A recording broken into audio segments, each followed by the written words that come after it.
ഇന്നത്തെ ദിവസം ദൈവത്തിന് വിട്ടുകൊടുക്കാം. Blessed morning everyone. കഴിഞ്ഞ ദിവസത്തെ മെസ്സേജിനെ ഒന്ന് ആഴത്തിൽ ചിന്തിക്കാൻ ഏവരും സമയം കണ്ടെത്തിയോ? ഈ ലോക ജീവിതത്തിൽ ഒരിക്കലും നമ്മെ ഉപേക്ഷിക്കാത്ത നമ്മുടെ വിശ്വസ്തനായ സ്നേഹിതൻ, അത് നമ്മുടെ ഈശോയാണ്. നമ്മുടെ സങ്കടങ്ങളും സന്തോഷങ്ങളും ആദ്യം ആ കൂട്ടുകാരനുമായി പങ്കുവെക്കാൻ നാം ശ്രമിക്കാറുണ്ടോ? ഇനി നമുക്ക് ഇന്നത്തെ റിഫ്ലക്ഷൻ കേൾക്കാം. ഈശോമിശിഹായ്ക്കും സ്തുതിയായിരിക്കട്ടെ. ഇന്നത്തെ വചനം: മകനെ, എന്റെ വാക്കുകൾ ശ്രദ്ധിക്കുക, എന്റെ മൊഴികൾക്ക് ചെവി തരിക. സുഭാഷിതങ്ങൾ 4:20 ദൈവത്തെ കേൾക്കുവാൻ ഏറ്റവും എളുപ്പമാർഗം ദൈവവചന വായന തന്നെയാണ്.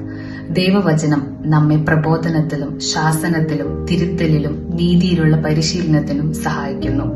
ഇതുവഴി നാം പൂർണ്ണത കൈവരിക്കുകയും സൽപ്രവൃത്തികൾ ചെയ്യാൻ പ്രാപ്തരാകുകയും ചെയ്യുന്നു. ഈ നോമ്പുകാലത്ത് നമുക്ക് കൂടുതൽ തീക്ഷ്ണതയോടെ ദൈവവചനം വായിക്കുവാനും ധ്യാനിക്കുവാനും ശ്രമിക്കാം.